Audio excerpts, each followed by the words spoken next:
بسم الله الرحمن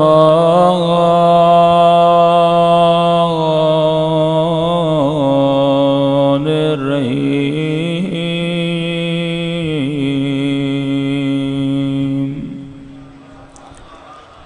الحمد لله رب العالمين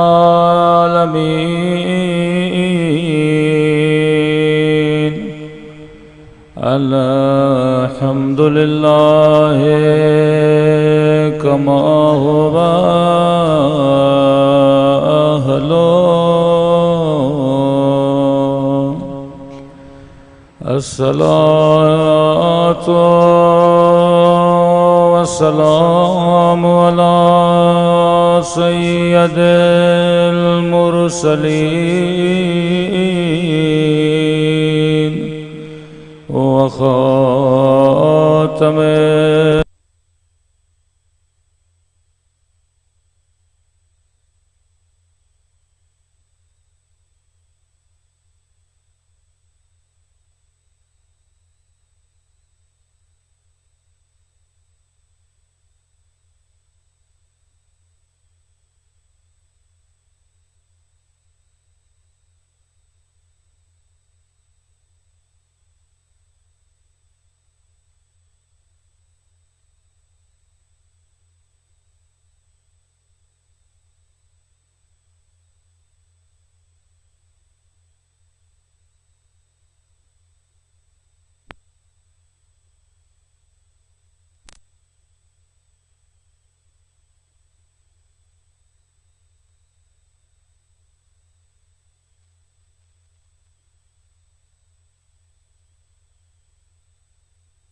الله أكبر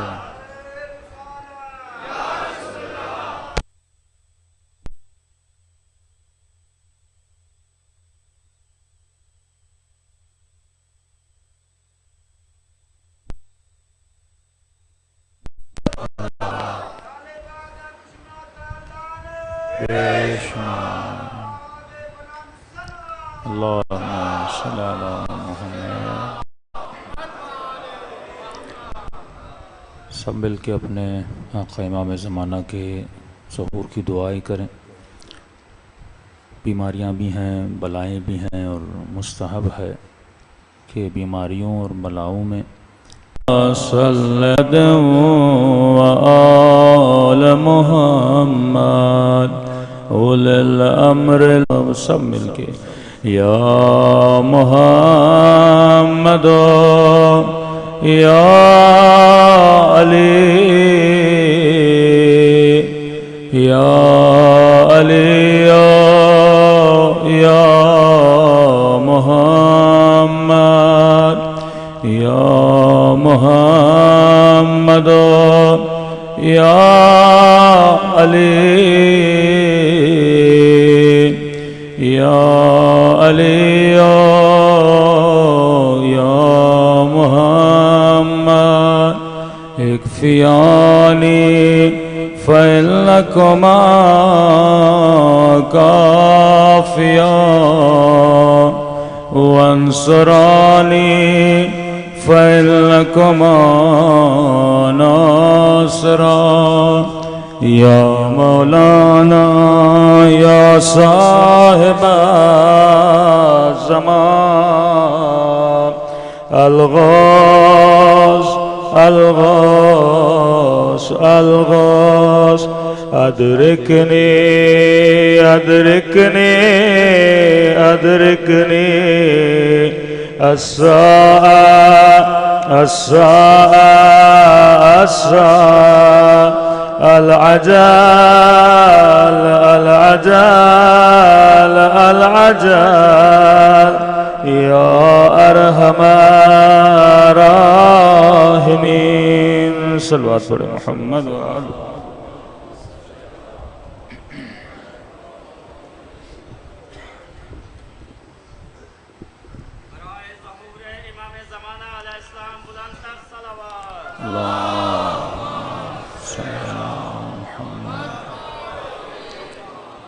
بسم اللہ الرحمن الرحیم رب اشرح لی صدری ویسر لی امری واحلل عقدۃ من لسانی یفقهوا قولی.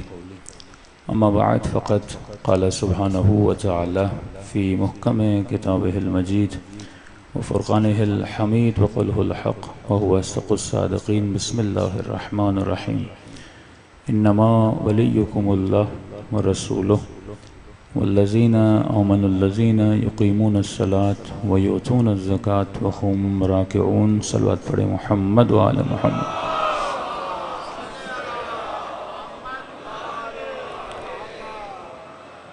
اور معروف آیت جو شاید ہی کسی بیت کے ماننے والے کو یاد اپنی آل رسول کی ولایت کو واجب کیا تو بہتر نہ ہوتا. خدا 12 اماموں کے نام قرآن میں بتا دیتا تو جتنے مسئلے تھے حل ہو جاتے ہیں. جس طرح کا دوسری ولایت کو ڈھونڈنے کے لیے بندے کو خود نکلنا پڑے گا, دیکھنا پڑے گا کہ وہ کون تھا جس نے حالت رکوع میں زکوٰۃ دی.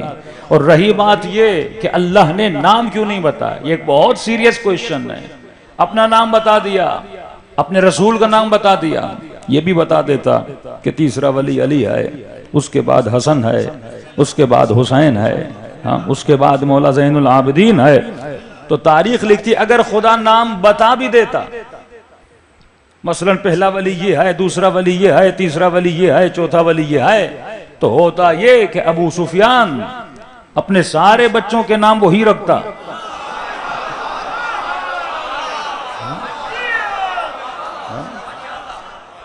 جو قرآن نے بتائے تھے بنو امیہ اپنی نسلوں کے نام وہی رکھتے جو خدا نام بتا دیتا.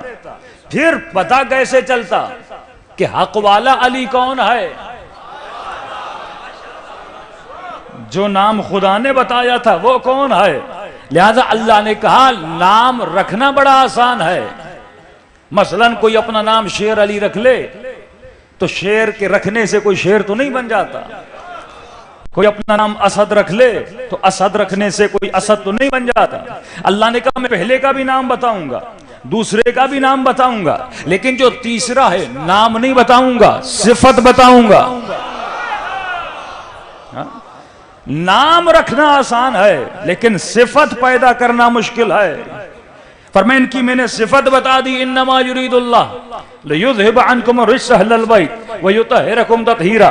ان کی صفت یہ ہے کہ میں نے ہر طرح کے رجس اور ہر طرح کی نجاست سے ان کو دور رکھا ہے. تو نام تو ہر کوئی رکھ سکتا ہے لیکن ایسوں کو جا کر ڈھونڈو جنہوں نے 40 سال کسی بت کی عبادت نہ کی ہو. تو اہل بیت میں یہ خوف نہ رکھو کہ مولانا فلاں نے فلاں کو اہل بیت میں ڈال دیا.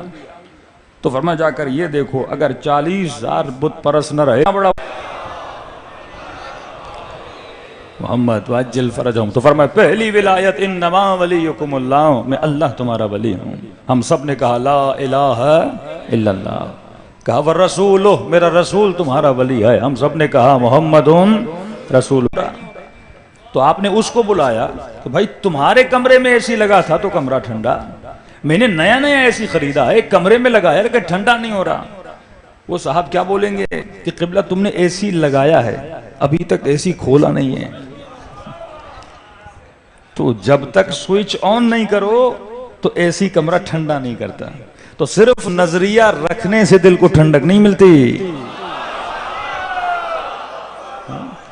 صرف لا الہ الا اللہ کہنے سے فلاح نہیں ملتی. صرف محمد رسول اللہ کہنے سے فلاح نہیں ملتی.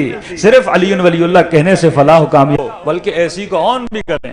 صرف گھروں میں کلمے کا نام نہ لکھا ہو، صرف زبانوں پر لا الہ الا اللہ جاری نہ ہو، بلکہ لا الہ الا اللہ کے عملی میدان کے اندر داخل ہو جائیں. مولا مجھے بتائیے میں ولایت عملی کے میدان میں کیسے داخل ہو جاؤں؟ تو قرآن کی آواز آئی لا یمسہ الا المطہرون. اے مسلمان، تم اس قرآن کو بغیر پاکی کے ہاتھ بھی نہیں لگا سکتے، قرآن کو بغیر وضو کے مس بھی نہیں کر سکتے. تو جب ظاہر قرآن کو بغیر وضو کے میں مس نہیں کر سکتا، تو باطن قرآن جو اہل بیت ہیں ان کی ولایت کے میدان میں بغیر وضو کے کیسے داخل ہو سکتا ہوں؟ تو مولا امیر المومنین مجھے بتائیے. امام فرماتے اگر ولایت عملی کے میدان میں داخل ہونا چاہتے ہو، یہ مراتب اگر تم طے کرو گے تو اہل بیت تجھے ایک انعام عطا کریں گے. مولا کیا انعام عطا کریں گے؟ فرمایا اگر تو عملی میدان میں کامیاب ہو جاتا ہے تو خدا تجھے ولایت اہل بیت کے صدقے میں صاحب کرامت بنا دیتا ہے. جو تمہارا حقیقی مقام تھا، کھانا پینا تو حیوان کی طاقت ہے، لیکن انسان کی قدرت یہ ہے کہ تو صاحب کرامت بنے. جس طرح سلمان صاحب کرامت تھا، جس طرح مالک اشتر صاحب کرامت تھا، جس طرح آج کے بہت بڑے بڑے بزرگ علماء گزرے ہیں جو صاحب کرامت تھے. تو صاحب کرامت انسان کب بنتا ہے؟ جب ولایت عملی کے میدان میں داخل ہوتا ہے. اب آئیے مولا سے پوچھتے ہیں، مولا ہم بھی چاہتے ہیں کہ ولایت عملی کے میدان میں داخل ہو جائیں. مولا کا چاہنے والا علی کے میدان میں آیا اور کہنے لگا یا علی میں آپ کی ولایت کو مانتا ہوں. امام نے فرمایا مجھے تیرے اندر ولایت نظر نہیں آتی. کہ مولا میں علی ولی اللہ کا ماننے والا ہوں، میں رسول کے بعد آپ کو خلیفۃ الرسول مانتا ہوں. امام نے فرمایا صرف زبان سے کہنا کافی نہیں ہے، ولایت کا مطلب یہ ہے جب تو کہتا ہے لا الہ الا اللہ، یعنی برملا اعلان کرتا ہے کہ اے مسلمانوں اگر میں کسی کی حکومت کو مانتا ہوں تو خدا کی حکومت کو مانتا ہوں، اللہ کے بعد رسول کی حکومت کو مانتا ہوں، رسول کے بعد مولا امیر المومنین کی حکومت کو مانتا ہوں. حکومت کا مطلب کیا ہے؟ قرآن کی آیت ہے النبی اولا بانفسکم. جب تم نے محمد کی ولایت کو مان لیا تو یہ تسلیم کر لینا کہ اس نبی کی ولایت تمہارے وجود پر ہے. کیا مطلب تمہارے وجود پر ہے؟ یہ تمہارے نفسوں کا بھی مالک ہے، یہ تمہارے بچوں کا بھی مالک ہے، یہ تمہارے مال کا بھی مالک ہے، یہ تمہاری جان کا بھی مالک ہے. کیا مطلب میرے نفس کا مالک ہے؟ یعنی اگر نبی چاہے تو تیری اجازت کے بغیر تجھے قتل کر سکتا ہے، اگر نبی چاہے تیری اجازت کے بغیر تمہارے مال کو راہ خدا میں دے سکتا ہے، اگر نبی چاہے تو تیری اجازت کے بغیر تمہاری بیوی کو طلاق دے سکتا ہے. کہ تم نے کہہ دیا اولا بانفسکم، یہ میری ہر چیز کا مالک ہے، میں اس کی ولایت اور حکومت میں ایک مملوک سے زیادہ کوئی حیثیت نہیں رکھتا. تو جب تو کہتا ہے لا الہ الا اللہ، یعنی تمہاری جانوں کا مالک اللہ ہے، لا الہ الا اللہ تمہارے مال کا مالک اللہ ہے، تمہارے اولاد و بچوں کا مالک اللہ ہے. جب تو کہتا ہے محمد رسول اللہ، پھر وہی حکم جو اللہ کے لیے تھا وہ اس کے رسول کے لیے ہے. تمہارے جان و مال و نفس کا مالک کون ہے؟ محمد رسول اللہ ہے. اب تم نے تیسری ولایت کا بھی اقرار کیا، علی ولی اللہ. اب تمہارے بچوں کا مالک، تمہارے بچوں کا اختیار، تمہاری جان کا اختیار کس کے پاس ہے؟ امیر المومنین کے پاس ہے. امام فرماتے جب تم نے اعلان کر دیا تو گویا برملا کہہ دیا کہ اب میرے اوپر میری حکومت نہیں چلے گی، آل رسول کی حکومت چلے گی. جب تو ولایت عملی کا میدان میں آتا ہے، لیکن تو کہے لا الہ الا اللہ محمد رسول اللہ، لیکن سنے شیطان کی، تو گویا تو اعلان کر رہا ہے میں اللہ کی حکومت میں نہیں ہوں، میں شیطان کی حکومت میں ہوں. اب آئیے در علی سے سیکھیں کہ مولا ہم آپ کی ولایت میں کیسے آ جائیں. فرمایا ولایت کے مراتب ہیں، تقریباً 5 مراتب ہیں. جب تو یہ 5 مراتب طے کر دیتا ہے تو خدا تجھے پھر کرامت عطا کر دیتا ہے. آئیے در اہل بیت سے سیکھیں. روزانہ 1-2 مرتبہ آپ کو بتایا کروں گا. پہلا مرتبہ یہ ہے کہ لا یمسہ الا المطہرون. اے انسان جب تک تو پاک نہیں ہوگا تب تک پاکوں کی ولایت میں آ نہیں سکتا. نجاست کی جگہ نہیں ہے. اللہ کا حکم کلی ہے کہ لا یمسہ الا المطہرون، ان کے قریب کوئی نجاست جا نہیں سکتی. تو مولا خود کو پاک کیسے کروں؟ فرمایا پاکیزگی کے بھی درجات ہیں. پہلا درجہ یہ ہے کہ اے انسان اس میدان میں داخل ہونے کے لیے شرط طہارت یہ ہے کہ تمہارا لباس بھی پاک ہونا چاہیے. علی والے کا لباس نجس نہیں ہوتا, اللہ والے کا لباس نجس نہیں ہوتا. اگر نجس ہو بھی جائے تو فوراً اپنے لباس کو کیا کیا کرو, پاک و پاکیزہ کیا کرو, طہارت کرتے وقت خیال رکھا کرو, کیونکہ اگر لباس نجس ہے مجلس میں آنا گناہ ہے, اگر لباس نجس ہے نماز باطل ہے, اگر لباس نجس ہے تو عبادت باطل ہے, کیونکہ اللہ بھی پاک ہے, اس کا نبی بھی پاک ہے, اور آل رسول بھی پاک ہے, اس کا ذکر بھی پاک ہے. تو اتنی طہارت کی اہمیت ہے, کیوں فرمایا کہ جب ہماری زیارت کے لیے آؤ تو بہترین لباس پہنا کرو. اگر کوئی حاجت ہو, خدا سے کچھ مانگنا ہو, تو بہترین لباس پہنا کرو. مصلی بہترین لباس سے مراد کیا ہے؟ صاف ستھرا لباس, پاکیزگی والا لباس. فرمائے مومن کے بدن سے خوشبو آتی ہے, یہ خوشبو غذائے عقل ہے, خوشبو غذائے عقل ہے. حافظت نہ ہو, پاؤں پہ نجاست نہ ہو, خدا نخواستہ اگر نجس ہو جائے تو اسے پاک کر دیا کرو. اور اگر تمہارے اوپر غسل واجب ہو جاتا ہے تو کوشش کیا کرو کہ فوراً اپنی نجاست کو دور کیا کرو, کیونکہ جب غسل واجب ہوتا ہے تو کھانا کھانا, پانی پینا حرام نہیں ہے لیکن مکروہ میں شامل ہے, اور جو مکروہ کرتا ہے وہ بھی صحیح طریقے سے خود کو پاک نہیں رکھ سکتا. یہ اگلا آخری درجہ ہے کہ مکروہات سے بھی انسان خود کو بچائے. تو فرمایا لباس کو پاک کرو, جسم کو پاک کرو, اور اگر غسل یا کوئی ایسی چیز واجب ہو جائے تو فوراً غسل کر لیا کرو. لیکن اگر مثلا غسل کا پانی نہیں مل رہا, انسان سفر میں ہے, کرے تو کیا کرے؟ تو فرمایا بہترین کام یہ ہے, اب ظاہر سفر میں ہو, کھانا بھی ہے, پانی بھی پینا ہے, لیکن حالت غسل میں ہو اور مکروہ کام سے بھی بچنا چاہتے ہو, تو فرمایا تمہارے لیے ضروری ہے کہ کم از کم ایک مرتبہ وضو کر لو. اس وضو کے کرنے سے وہ تمام تر مکروہات کیا ہو جائیں گے؟ دور ہو جائیں گے. اسی طرح خواتین پہ جب غسل واجب ہوتا ہے, جب حالت نجاست میں ہوتی ہیں, تو کوشش کیا کریں کہ ہمیشہ حالت وضو میں رہیں, کیونکہ جب آپ نجاست کے ساتھ ہوتے ہو تو جس طرح ایک مکھی گندگی پہ بیٹھتی ہے اور شہد کی مکھی شہد پہ بیٹھتی ہے, اسی طرح نجاست شیطان کو اٹریکٹ کرتی ہے اور طہارت نور کو اٹریکٹ کرتی ہے. کیوں مسائل ہوتے ہیں مختلف مسائل, بچیوں کے ساتھ, بچوں کے ساتھ غیبی مختلف مسائل ہو جاتے. کیوں؟ کیونکہ ہم نجاست میں رہتے ہیں. اپنی بچیوں کو اور اپنے بچوں کو نہیں سکھاتے کہ اگر تو نجاست کے ساتھ رہے گا یا نجاست کے ساتھ رہے گی تو اس سے کیا ہوگا, جتنی بھی گندگی اور شیاطین غیبی ہیں وہ تمہاری طرف اٹریکٹ ہوتے ہیں. بالکل اسی طرح جس طرح ایک گندگی پہ مکھیاں جمع ہوتی ہیں, اسی طرح وہ نجاست پہ جمع ہوتے ہیں. لیکن اگر تو پاک و پاکیزہ رہتا ہے تو اللہ کے فرشتے, اللہ کی غیبی اچھی طاقتیں تمہاری طرف کیا ہوتی ہیں؟ اٹریکٹ ہو جاتی ہیں. تو اگر خود کو پاک کر بھی نہیں سکتے تو حد الامکان وہ مرد ہو عورت ہو, وہ کوشش کرے کہ اگر حالت نجاست میں ہے اور شرعی عذر ہے تو بہترین کام یہ ہے کہ حالت وضو میں خود کو رکھے, کیونکہ وضو نور ہے, وضو کرتا ہے تو نورانی بن جاتا ہے. صلوات پڑھے محمد و آل محمد. پہلا درجہ لباس پاک کرو, دوسرا درجہ جسم کو پاک و پاکیزہ رکھو, تیسرا درجہ یہ امام فرماتے ہیں, حدیث قدسی کا جملہ بھی ہے کہ ہمارے چاہنے والے ہمیشہ دائم الوضو رہتے ہیں, ہمیشہ دائم الوضو. اور بہترین کرونا کا علاج بھی یہی ہے, آپ ہمیشہ دائم الوضو رہیں. میں گارنٹی دیتا ہوں کبھی کرونا لگے گا نہیں. اب ہم کیا کرتے ہیں, سینیٹائزر پتہ نہیں مختلف چیزوں سے ہاتھ دھوتے ہیں, اس سے اچھا ہے دن میں 7-8 مرتبہ پانی سے وضو کر لو. اب قلی کرتے منہ میں کچھ ہوگا وہ پانی کے ذریعے چلا جائے گا, ناک میں جب پانی ڈالتے تو مستحب اوپر کھینچو, یہاں پر کچھ ہوگا, مستحب ٹھنڈے پانی سے وضو کرو. تو ہمیشہ جب وضو کی حالت میں رہو گے تو نورانی بھی رہو گے. اور فرمایا جو ہمیشہ دنیا میں وضو کی حالت میں رہتا ہے, قیامت میں اس کے وضو کے اعضاء نورانی بن کر اٹھیں گے. چہرہ نورانی ہوگا, ہاتھ نورانی ہوں گے, سر سے مسا کرتے ہو پاؤں تک تمہارا وجود کیا بن جائے گا؟ نورانی بن جائے گا. اب نورانی حدیث سنیے, حدیث قدسی, اللہ کی آواز آتی ہے, اے میرے بندے, جب تمہارا وضو ٹوٹ جاتا ہے, اب ٹائم کتنا لگتا ہے؟ 4 سے 5 منٹ. گھنٹوں گھنٹوں ہم ڈرامے دیکھ لیتے ہیں, ہاں, ایک چائے کے کپ پینے میں بھی ہمیں 10 منٹ لگ جاتے ہیں, لیکن ہم وضو نہیں کرتے. بہت آسان چیز, لیکن شیطان اس نور سے ہمیں کیا رکھتا ہے؟ دور رکھتا ہے. اگر دائم الوضو رہو گے اور اس حالت میں اگر موت آ جائے, تو نور کی حالت میں موت آ گئی نا, اس حالت میں کسی امام کی زیارت ہو جائے تو یہ نورانی حالت ہے. فرمایا دائم الوضو, حدیث قدسی. فرمایا جب میرے کسی بندے کا وضو ٹوٹ جاتا ہے اور وضو ٹوٹنے کے بعد اگر وہ دوبارہ وضو نہ کرے تو اللہ کہتا ہے اس بندے نے میرے ساتھ جفا کی,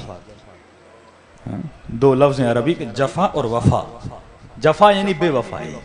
اگر اس کا وضو ٹوٹا اور اس نے دوبارہ وضو نہ کیا تو بندے نے میرے ساتھ جفا کی، لیکن اگر وضو کیا تو میرے ساتھ وفا کی.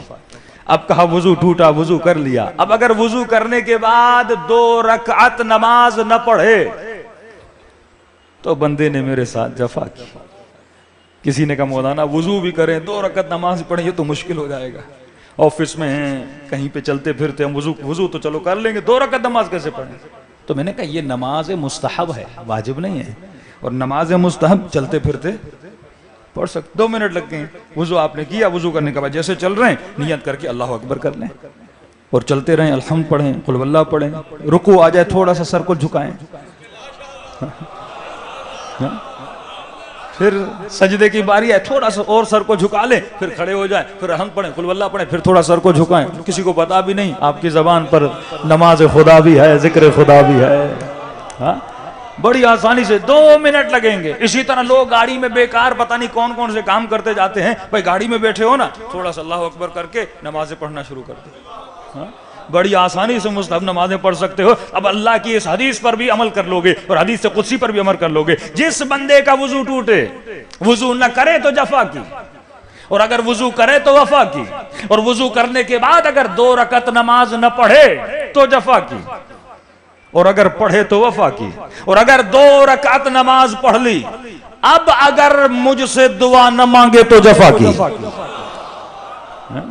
یہ کریم رب ہے، یہ احسان کا بدلہ احسان سے دیتا ہے، یہ تمہارے شکریہ کا بدلہ شکریہ سے دیتا ہے. فرمائے وضو ٹوٹا، وضو نہ کیا تو جفا کی، وضو کیا پھر نماز نہ پڑھی تو جفا کی، پھر نماز پڑھی اگر مجھ سے دعا نہ مانگی تو جفا کی. آخری جملہ بڑا نورانی ہے. اب اس نے دعا کر لی، اب اگر میں خدا اس کی دعا کو قبول نہ کروں تو میں نے بندے کے ساتھ جفا کی.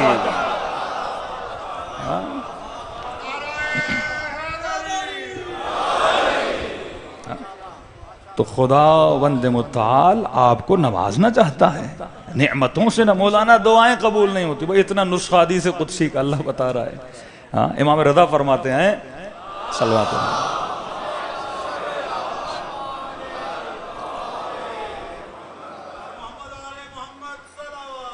اللہم صلی علی محمد.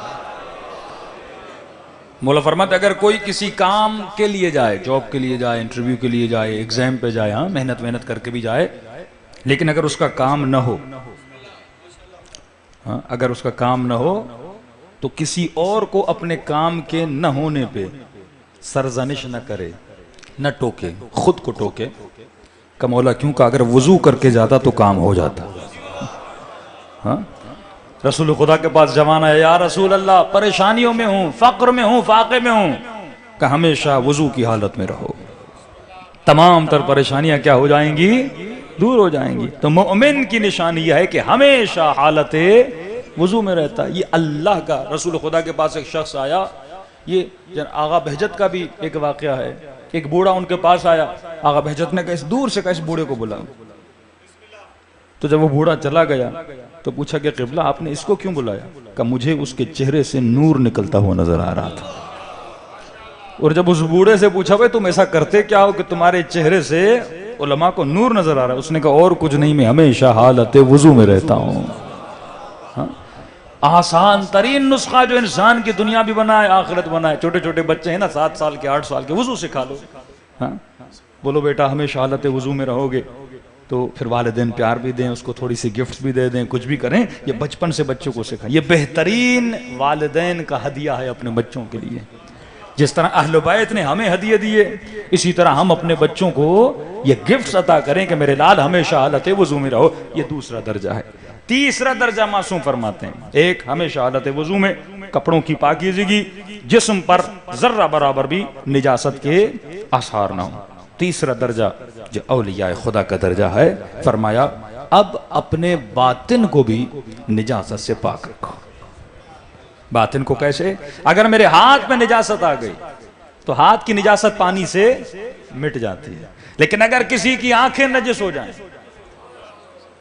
کسی کے کان نجس ہو جائیں، کسی کی زبان نجس ہو جائے، اللہ نے دو چیزیں رکھی ہیں، اگر ہاتھ کی نجاست ہو تو وہ نظر آتی ہے، ہاتھ کی نجاست ہو، گندگی ہے، وہ سونگو گے اس سے بو آئے گی، لیکن جو باطن کی نجاست ہے وہ دنیا والے نہیں دیکھتے، پر اہل بیت کو نظر آتی ہے، ملائکوں کو نظر آتی ہے۔ ساتوں اعضاء کو گناہ کی نجاست سے پاک رکھو، جس کی ابتدا تمہاری آنکھیں ہیں، اور بالاخص یہ جوانوں کے لیے یہ زمانہ آنکھوں کی نجاست کا زمانہ ہے۔ فرمایا اگر آنکھوں سے کوئی گندی چیز دیکھو تو آنکھیں کیا ہو جاتی ہیں؟ نجس ہو جاتی ہیں۔ اب تصور کریے علماء کیا فرماتے ہیں، فرماتے جس طرح تو غازی عباس کے علم کا احترام کرتا ہے، کیوں کرتا ہے؟ کیونکہ اس کی نسبت حضرت عباس کے علم سے ہے۔ فرمایا مومن بالکل اسی طرح جب تو امام حسین کی مجلس میں آتا ہے، جب تم اپنی آنکھوں سے حسین پہ گریہ کرتا ہے، تمہاری آنکھوں کی نسبت حسین ابن علی سے ہو جاتی ہے۔ تو جس طرح ایک علم کو نجس کرنا گناہ ہے، اسی طرح ان آنکھوں کو بھی نجس کرنا گناہ ہے، کہ میرے امام فرماتے جب تو گریہ کرتا ہے تم سب کے سروں کے پیچھے میری دادی زہرا کھڑی ہو جاتی ہے، اپنے رومال سے تمہارے آنسوؤں کو پوچھتی اور جمع کرتی ہے۔ تو فرمایا اے مومن تو کس طرح ان آنکھوں کو نجس کرتا ہے، کہ جو آنکھیں بنی ہی اس لیے تھیں کہ امام زمانہ کی زیارت کریں، جو آنکھیں بنی ہی اس لیے تھیں کہ امام مہدی کی زیارت کریں، جو آنکھیں بنی ہی اس لیے تھیں کہ کربلا کے مناظر کو دیکھیں، لیکن تم مختلف نجاستوں میں ڈال کے اپنی آنکھوں کو نجس کر دیتا ہے۔ کہ امام فرماتے اکثر لوگ جو جہنم میں جائیں گے وہ آنکھوں کی گناہوں کی وجہ سے جائیں گے۔ اور یہ یاد رکھنا مولا علی کا جملہ، امام فرماتے ہیں اللہ نے تجھے 7 قلم دیے ہیں، جن قلموں کے ساتھ تو اپنے روح کے کاغذ پہ خود لکھتا ہے، اور یاد رکھنا یہ بدن کے اعضاء کا جو قلم ہے یہ ایسا ہے جب تو لکھ لیتا ہے پھر یہ مٹتا نہیں ہے، اس کا گہرا اثر تمہارے روح پہ ہوتا ہے۔ اس کی مثال ایسے ہے، آپ نے جوانی میں کوئی گناہ کیا، کوئی گندی چیز دیکھی، کوئی گندا منظر دیکھا، آپ نے توبہ کر لی، امام حسین کی مجلس میں آئے، اس گناہ کو چھوڑ دیا آپ نے، لیکن معصوم فرماتے ہیں توبہ تو کر لی ہے لیکن جو دیکھا تھا وہ ابھی تک تمہارے ذہن میں ہے۔ رات کو تو نماز شب میں کھڑا ہو جائے گا، شیطان جب چاہے گا اس منظر کو تمہارے سامنے لائے گا، جب چاہے گا تمہاری نظروں کے سامنے اس منظر کو لائے گا، اور تمہارے پورے فکر اور خیال کو کیا کر دے گا؟ نجس کر دے گا۔ اسی لیے فرمایا اے مومن کوشش کیا کرو کہ آنکھوں کو پاک و پاکیزہ رکھا کرو، بیہودہ چیزوں سے بچایا کرو، کیونکہ جو آنکھیں گناہ کرتی ہیں ان آنکھوں کو اپنے وقت کے امام کی زیارت کی اجازت نہیں ملتی، کیونکہ وہ نجاست سے دور ہیں۔ آنکھوں کو پاک نہیں کرتا، ان پاک آنکھوں میں پاک لوگوں کی تصویریں آتی ہیں۔ صلوات پڑھیں محمد و آل محمد۔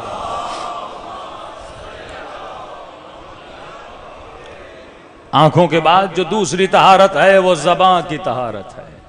یہ زبان بڑی اہم ہے، کہ حدیث کے جملے ہیں کہ جب انسان صبح نیند سے اٹھتا ہے انسان کے 7 اعضاء ہاتھ جوڑتے ہیں زبان کو، کہ زبان آج کوئی غلطی نہ کرنا، کیونکہ غلطی تو کرتی ہے، مار تو ہمیں پڑتی ہے، غلطی تو کرتی ہے، سزا تو ہمیں ملتی ہے، گالی زبان دیتی ہے، لڑائی ہوتی ہے تو مکہ بیچارے منہ کو لگتا ہے۔ اور اللہ مولا فرماتے ہیں دیکھ خدا نے کس قدر حسین پلاننگ کے ساتھ تمہاری زبان کو بنایا ہے، چھوٹا سا گوشت کا لوتھڑا ہے لیکن اس کی حفاظت خدا نے کتنی کی ہے، اسے 32 دانتوں کے بیچ کے رکھا ہے، اس کے بعد منہ کے اندر رکھا ہے، اس کے بعد جبڑے کے اندر رکھا ہے، زبان بالکل اندر ہے۔ اب مولا کا جملہ سنیے، امام فرماتے ہیں جب تک تو کچھ بولتا نہیں تو زبان تیری قید میں ہوتی ہے، جب تک تو بولتا نہیں زبان تیری قید میں ہوتی ہے، لیکن جب تو بول لیتا ہے تو زبان کا قیدی بن جاتا ہے۔ اس لیے فرمایا انسان 18 گناہان کبیرہ زبان سے ہوتے ہیں، 99 گناہان صغیرہ زبان سے ہوتے ہیں۔ یہ طلاقیں کیوں ہوتی ہیں؟ زبان کی وجہ سے۔ یہ جھگڑے کیوں ہوتے ہیں؟ زبان کی وجہ سے۔ یہ لڑائیاں کیوں ہوتی ہیں؟ زبان کی وجہ سے۔ یہ کفر کے فتوے کیوں لگتے ہیں؟ زبان کی وجہ سے۔ قاضی شرح نے لکھا کہ حسین علیہ باللہ واجب القتل ہیں، کس سے حکم دیا؟ زبان سے حکم دیا۔ تو مومنوں کے درمیان لڑائی کرواتے ہو کس سے دیتے ہو؟ زبان سے دیتے ہو۔ اس ممبر سے جتنی خرابیاں پھیلتی ہیں کس سے پھیلتی ہیں؟ زبان سے پھیلتی ہیں۔ یعنی اگر انسان زبان پر کنٹرول کر لے تو سارے مسائل کیا ہو جائیں؟ حل ہو جائیں۔ 100 سال یا 70 سال ممبروں سے مولا علی کو برا بلا کہا گیا، کس کے ذریعے سے؟ زبان کے ذریعے سے. جناب بی بی زینب کیا فرماتی ہیں؟ مجھے تلواروں کے زخموں نے اتنی تکلیف نہیں دی جتنے لوگوں کے زبانوں نے ہمیں زخم دیے. تو فرمایا مومن ہمیشہ اپنی زبان پر کیا کرتا ہے؟ کنٹرول کرتا ہے. جو گالی دے وہ مومن نہیں ہو سکتا، جو غیبت کرے وہ مومن نہیں ہو سکتا. اس لیے فرمایا الغیبت اشد من الزنا، یہ غیبت زنا سے بدتر ہے. کہ مولا زنا سے بدتر کیوں؟ امام نے فرمایا کیونکہ زنا ایک ایسا گناہ ہے جو تو چھپ کے کرتا ہے، لیکن غیبت ایک ایسا گناہ ہے جو مسجد میں بھی ہوتا ہے. غیبت ایک ایسا گناہ ہے جو امام بارگاہ میں بھی ہوتا ہے.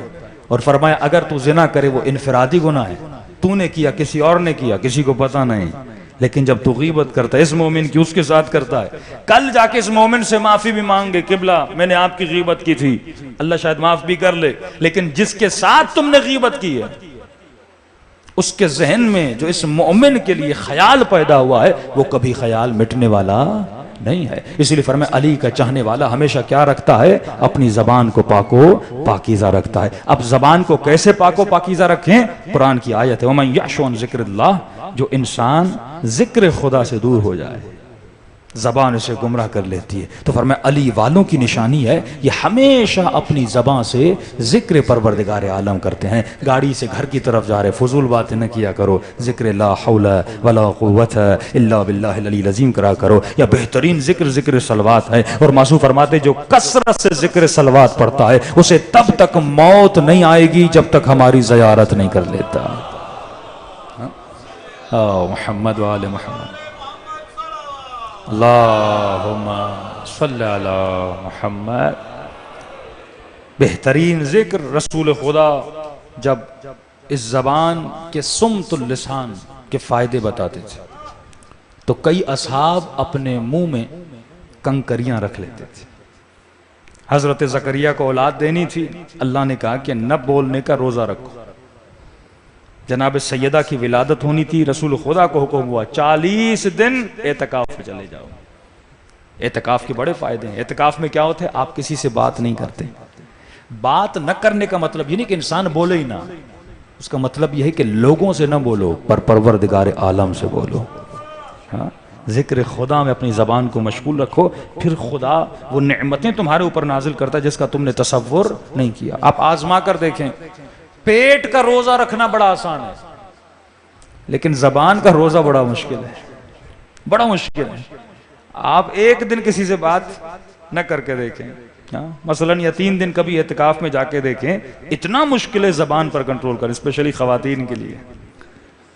زبان پہ کنٹرول کرنا بڑا مشکل ہے کیونکہ یہ زبان ہے جو انسان کو چلاتی ہے.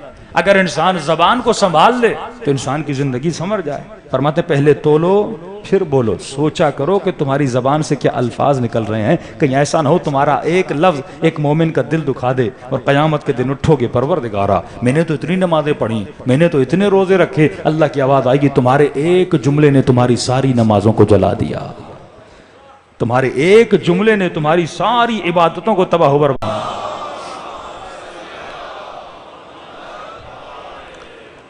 واجل فرجہم. اور زبان کے بعد جس طہارت کی باری آتی ہے وہ ہے شکم کی طہارت، جو سب سے اہم ہے. رسول خدا جب متقین کی صفات بتاتے ہیں تو پہلی صفت بتاتے ہیں، فرماتے ہیں شکم کی طہارت. کیونکہ اگر پیٹ میں حرام لقمہ چلا جائے تو فرماتے اس سے گوشت بنتا ہے، اس سے خون بنتا ہے، پھر اس انسان کا دل سخت ہو جاتا ہے. اب اہل بیت کی باتوں کا، قرآن کی باتوں کا اثر نہیں ہوتا. لقمہ حرام 17 خطبے دیے امام حسین نے، 20 سے 25 لوگ اس لشکر سے ٹوٹ کے امام حسین کے لشکر میں آئے. لیکن 4 لاکھ یا 40,000 کا لشکر، خطبہ دینے والا کوئی عام خطیب نہیں، زہرا کا لال ہے، کوئی عام آدمی نہیں جس کی زبان میں اتنا اثر کہ پتھر کو پگھلا لے. وہ حسین ابن علی خطبہ دیں، امر بالمعروف کریں، بتائیں ان کو کہ کیا مجھے نہیں جانتے، تمہارے نبی کا نواسا ہوں. بوڑھوں کو یاد دلاتے تمہیں یاد نہیں، میرے نانا نے مجھے جنت کا وارث کہا تھا، مجھے مارنے آئے ہو. لیکن ایسے کون سے پردے ہیں کہ لوگوں پر حسین کی باتوں کا اثر نہیں ہو رہا۔ آخر میں امام حسین خود جواب دیتے، فرماتے ملئت بطونکم من الحرام، کہ تمہاری شکم میں حرام کے لقمے جمع ہو چکے ہیں، یہ لقمہ بڑا خراب ہے، حرام نہیں کر رہا ہوں، میں نے تو بڑی اچھی تربیت کی ہے، لیکن تم نے اس کی شکم میں حرام کا لقمہ اپنے کسی چاہنے والے کو۔ فرماتے میں نے سنا ہے تم نے حرام کا مال جمع کیا ہے اور اسی مال سے مسجدیں بنا رہے ہو۔ فرماتے ہیں حرام کی کمائی سے اگر کوئی عبادت کرے اس کی مثال اس عورت کی طرح ہے جو بدکاری کرے اور اس پیسوں سے پھر اللہ کا ذکر کروائے۔ کہ قرآن کی آیت نہیں پڑھی انما یتقبل اللہ من المتقین، اللہ کہتا ہے میں ہر عمل کس سے قبول کرتا ہوں؟ صاحبان تقوی سے۔ اگر تقوی نہیں ہے تمہارا کوئی عمل قبول نہیں، لاکھوں نمازیں پڑھو لیکن گھر میں اگر حرام کا لقمہ آ رہا ہے تو فرماتے کوئی عمل تمہارا قابل قبول نہیں ہے۔ انما یتقبل اللہ من المتقین، پہلی صفت جو قبولیت عمل کی ہے وہ شرط یہ ہے کہ انسان اپنی شکم میں حرام کا لقمہ نہ ڈال، حلال کا ڈال۔ مولا کی خدمت میں آیا، مولا 30 سال 40 سال میں نے حرام کھایا، اب کیا کروں؟ امام نے کہا یہ بتا جب تو حرام نہیں کھاتا تھا تمہارا وزن کتنا تھا؟ مثلا کوئی 50 کلو کا، کوئی 60 کلو کا، کوئی 70 کلو کا، اور جب سے تم نے حرام کھایا اب وزن کتنا بنا؟ مثلا 80 کلو ہو گیا، 20 کلو اس کا وزن بڑھا ہے۔ فرمایا اتنے روزے رکھ کے حرام کا گوشت گل جائے، اتنے روزے رکھ۔ اور جملہ سنی، امام فرماتے ہیں جہنم کی آگ دنیا کی آگ کی طرح نہیں ہے۔ دنیا کی آگ خشک و تر ہر کسی کو جلا دیتی ہے، لیکن جہنم کی آگ میں شعور ہے، جہنم کی آگ میں عقل ہے۔ کہ بعض اوقات یہ وہابی کہتے ہیں نا اللہ چاہے تو اپنے خالص بندوں کو بھی جہنم میں ڈال دے، یہ باتیں ہوتی ہیں نا وہابیت کی طرف سے، اللہ چاہے تو نیک بندوں کو ڈال دے، اللہ کی مرضی ہے، ہاں اللہ کی مرضی، برے کو جنت میں ڈال دے اور اچھے کو جہنم میں ڈال دے۔ تو اس کا جواب مولا دیتے ہیں، مولا فرماتے ہیں کہ جہنم کی آگ میں شعور ہے، اللہ ڈالے گا بھی تو جہنم کی آگ جلائے گی نہیں، کیونکہ اس میں شعور ہے۔ شعور کا مطلب اس میں عقل ہے، سمجھ ہے۔ جہنم کی آگ صرف جس کے وجود میں نجاست ہے اس کو لپک جاتی ہے اور اسے جلاتی ہے۔ جس طرح چکمک لوہے کو چپکتا ہے اسی طرح جہنم کی آگ گنہگار کے وجود کو چپکتی ہے۔ اور جب نیک بندہ جہنم کی طرف سے گزرے گا بھی تو بلند بلند آواز میں کہے گی فز فز یا مومن ان نورک یطفئ ناری، اے مومن مجھ سے دور ہو جا، تیرے نور سے میری نار بجھ رہی ہے۔ یہ مومن کا وجود، لیکن جس کے وجود میں نجاست ہے جہنم کی، ماں فرماتے ہیں خود کو دنیا میں پاک و پاکیزہ کر لے، کہیں ایسا نہ ہو کہ جہنم کی آگ تمہارے حرام لقموں سے بنی ہوئی بوٹیوں کو جلائے۔ تو اتنے روزے رکھ کہ جن روزوں کے ذریعے سے تمہارا یہ گوشت کیا ہے گل جائے، اور اس باڈی پہ وہ گوشت آ جائے جو لقمہ حلال سے بنا ہے۔ کہ مولا جو حرام کا مال ہے اسے کروں تو کیا کروں؟ امام نے فرمایا خیرات خدا میں دے دے اور رزق حلال کی تلاش میں چلا جا۔ مولا ہر وقت جب کھانا کھاتے تھے، کھانا کھانے کے بعد اپنے پیٹ پہ ہاتھ رکھتے تھے، فرماتے تھے اللہ لعنت کرے اس پر جو اس پیٹ کی وجہ سے اللہ کی نافرمانی کرتا ہے، جو اس پیٹ کی وجہ سے لقمہ حرام کو اپنے گھر میں لاتا ہے اور اپنے سفرے پہ رکھتا ہے۔ اور فرماتے اللہ رحمت کرے اس پر جو سوکھی روٹی پہ تو گزارا کر لیتا ہے لیکن کبھی اپنے رب کی نافرمانی نہیں کرتا۔ صلوات پڑھے محمد و آل محمد۔ وجل فرد عزیزان محترم، کربلا میں اگر کسی کا ہاتھ آگے بڑھا اور اس نے حسین کی بچی کو تماچا مارا، اس ہاتھ کو اگر جرت دے رہا تھا تو حرام کا لقمہ تھا، قسی القلب بن جاتا ہے انسان۔ انسان ایسا شیطان نہیں بنتا۔ اللہ ہر انسان کو، یزید کے گھر میں اگر کوئی پیدا ہو یا کسی ولی کے گھر میں کوئی پیدا ہو، ہر بچہ فطرت اسلام پہ پیدا ہوتا ہے۔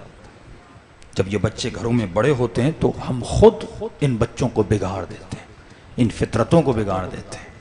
جب حرام لقمہ یزید کے پیٹ میں جائے گا تو یہ قاتل امام بنتا ہے۔ جب شمر کے شکم میں حرام کا لقمہ جائے گا تو یہ 4 سالہ بچی کو تماچے مارتا ہے۔ تب جا کے کسی صحابی نے امام سے پوچھا مولا کیا شمر کی اپنی بچیاں نہیں تھیں؟ انسان کتنا بھی قسی القلب کیوں نہ ہو، بھلا بچی کو کون مارتا ہے؟ امام فرماتے ہیں اپنی بچی تھی کہ مولا پھر یہ سکینہ کو اتنا کیوں مارتا تھا؟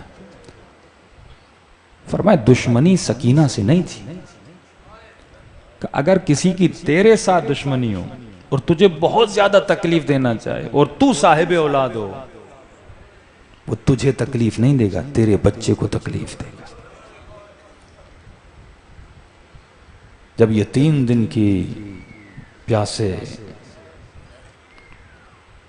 بھوک کا عالم، مقتل کے جملے ہیں، جب یہ قافلہ ابن زیاد کے دربار میں پہنچا تو راوی کہتا ہے ابن زیاد اس وقت کھانا کھا رہا تھا، علی کی بیٹیاں اسارت میں کھڑی تھیں، اور تصور کریں ایک 4 سالہ بچی بھوک کے عالم میں اور کوئی اس کے سامنے کھانا کھائے، اس بچے پہ کیا گزر رہی ہوگی؟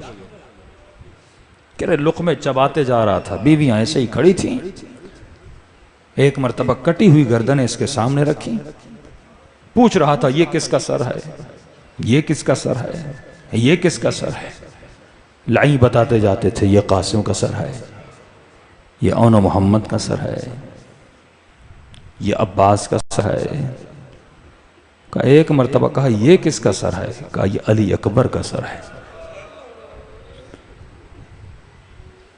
تو زیاد نے کہا تم لوگوں کو کس نے کہا تھا کہ حسین کو قتل کرو؟ نہ کرتے قتل حسین کو۔ تو کہنے لگے امیر آپ نے حکم دیا تھا حسین کو قتل کریں۔ کہتا ہے کاش میں قتل حسین کا حکم نہ دیتا۔ کہا کیوں؟ کہ جس کا اتنا حسین بیٹا ہو اسے مارنے کی ضرورت ہی نہیں ہے، وہ خود اکبر کے جانے کے بعد غم اکبر میں خود ہی مر جاتا، وہ موت اس کے لیے زیادہ تکلیف دہ ہوتی۔ ایسے ظالم بنے کیونکہ شکم میں حرام کے لقمے جا رہے تھے، اور جس کی شکم میں حلال کا لقمہ تھا حسین نے بس ایک خط لکھا تھا، گھر کو چھوڑا، بیوی کو چھوڑا، بچوں کو چھوڑا، سیدھا آ کے حسین کا ناصر بنا۔ اس لیے امام زمانہ فرماتے آئے مومن خود کو تیار کر، کربلائی بن، حقیقی ولائی بن، تاکہ تمہارے عمل سے ہمارے وجود کو ٹھنڈک ملے۔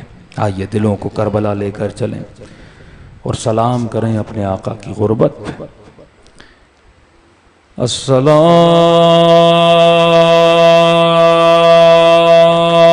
علی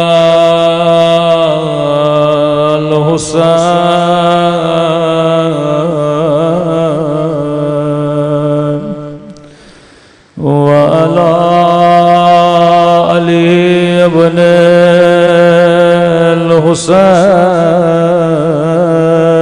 الحسین وعلی اولاد الحسین وعلی اصحاب الحسین۔ سب مل کے بلند آواز سے السلام علی الحسین وعلی علی ابن حسین کی صدا گونجنی چاہیے، وعلی اولاد الحسین وعلی اصحاب۔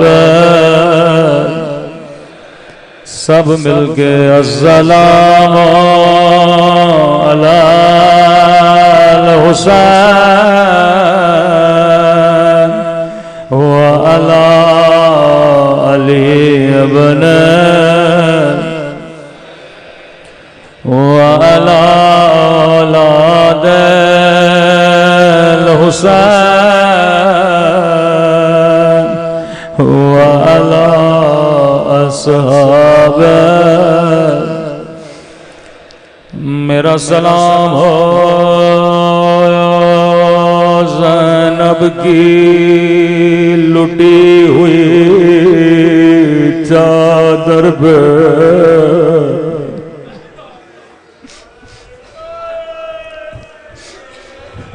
یہ سلام میرے سلام نہیں، امام زمانہ کے سلام محرم میں ہر نوح خاں کا نوحہ سنا، تھوڑا امام زمانہ کا بھی نوحہ سنو۔ زیارت ناہیہ امام زمانہ کا نوحہ ہے، فرمایا میرا سلام ان کانوں پہ جن کی بالیاں اتاری گئی، میرا سلام ان خشک پھٹے ہوئے ہونٹوں پہ جن پہ ظالم چھڑی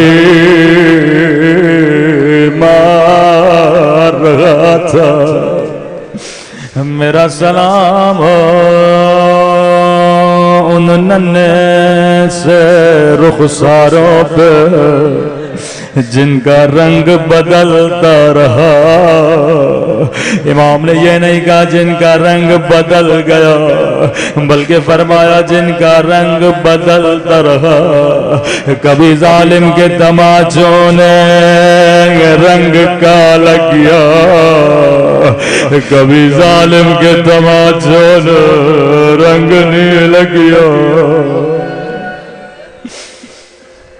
فرمایا اے مومن تو پانی روتا ہے لیکن تیرا امام زمانہ خون روتا ہے۔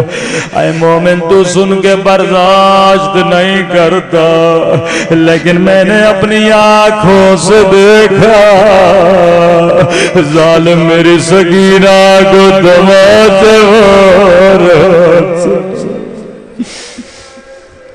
رسول خدا کی حدیث مسلمانوں کا بھی حیوان کو بھی منہ پہ نہ مارا کرو، انہوں نے نبی کی نواسیوں کو تماچے مارے۔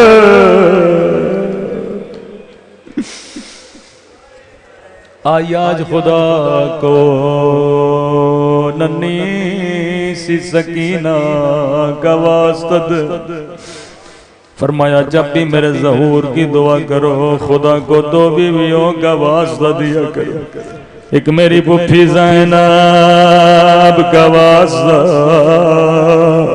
دوسرا میری ننھی سی سکینہ کا واسطہ۔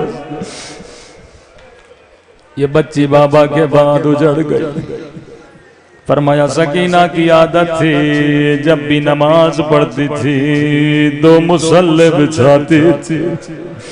یہ سیرت حلویت اپنی بچیوں کو سکھائیے، ایک مصلہ اپنے لیے، ایک اپنے غریب الوطن بابا کے لیے۔ بچپن سے حسین نے عادت ڈالی، مولا واجب نماز گھر میں پڑھتے تھے، مستحب نماز سکینہ کے ساتھ پڑھا کرتے تھے۔ عزیزو جب شام غریبا آ گئی، غالباً یہی وقت تھا، نماز عصر کا وقت ہوا، بچی نے خیمے میں دو مصلے بچھائے، ایک اپنے بابا کے لیے ایک اپنے لیے۔ ننھے سے ہاتھوں کو اٹھا کے کہنے لگی اے خدا میرے بابا کی خیر ہو، لیکن بابا آتے تو کیسے آتے؟ بچی کو کسی کے چلنے کی آواز آئی، دوڑی دوڑی باہر گئی، شاید میرا بابا آ گیا۔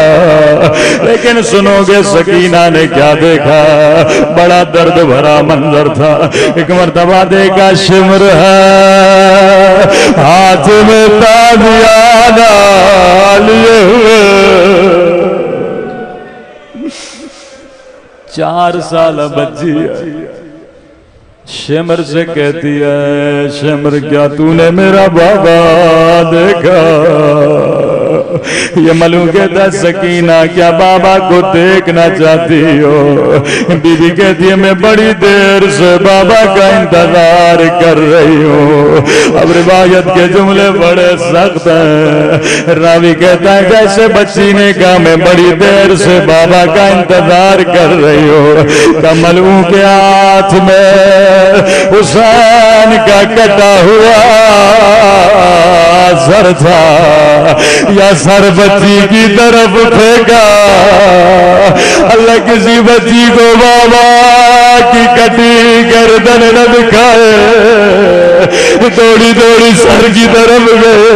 او میرے غریب بابا، او میرے 3 دن کے پیاسے بابا،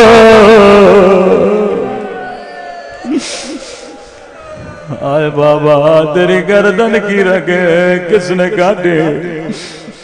بچی نے سر کو گود میں لیا۔ اب یہ میرا تصور ہے، روایت کے جملے میں شاید بابا سے یہ بیان کیا ہو، بابا بابا او میرے 3 دن کے پیاسے بابا، او بابا اکبر کا لاشا تو نے اٹھایا، عباد کے بعد تو نے اٹھائے، او لاشیں اٹھا اٹھا کر تھک جانے والے میرے بابا، او بابا 4 برس تو نے مجھے اپنے سینے پہ سلایا، او آج آجا میرے سینے پہ سو جا۔ بچی بابا سے پیار کر رہی تھے یا شمرا کے بڑا، بچی سے بابا کا سر چھینا، اتنے زور سے تماچے مارے کہ سکینہ بے ہوش ہو گئی۔ اب خیموں کو آگ لگ گئی، زینب ڈھونڈ رہی ہے کہاں ہو حسین کی امانت۔ کیا دیکھا بچی زمین پہ گری پڑی ہے، کان بھی زخمی ہیں، رخساروں پہ بھی نشان ہے۔ مجھے نہیں معلوم زینب نے سکینہ کو کیسے ہوش میں لایا ہوگا، شاید آپ کی طرح اتنا روئے ہوں گے۔ آنسو سکینہ کے چہرے پہ گرے، ننھی سی بچی کی آنکھیں کھلی، جیسے آنکھیں کھلی بچی نے یہ نہیں کہا پھپھی اماں شمر نے مجھے تماچے مارے، بچی نے یہ نہیں کہا پھپھی اماں میرا بابا کہاں ہے، بچی نے یہ نہیں کہا پھپھی اماں میرا چچا عباس کہاں ہے۔ آئے مجلس میں آنے والی ہو ذرا سنو سکینہ نے کیا کہا، جیسے آنکھیں کھلی زینب پہ نگاہ پڑے، پہلا سوال کیا پھپھی اماں آپ کی چادر کہاں ہے؟ زینب نے کہا سکینہ جو شمر تیرے در لے گیا، اللہ لعنت اللہ علی القوم الظالمین۔ پروردگارہ حسین کی یتیم بچی کا واسطہ ہمارے مولا اور آقا امام کا ظہور فرما، ہم سب کو مولا کے آبان و انصار میں شریک فرما، ہم سب کے صغیرہ کبیرہ گناہ معاف فرما، قبر و قیامت میں امام حسین کی شفاعت نصیب فرما۔ جو جو مجلس میں موجود ہیں ان کے اگر رشتہ داروں میں کوئی بیمار ہے بحق امام سجاد ان سب کو شفاء کاملہ عاجلہ نصیب فرما۔ ربنا تقبل منا انک انت السمیع العلیم۔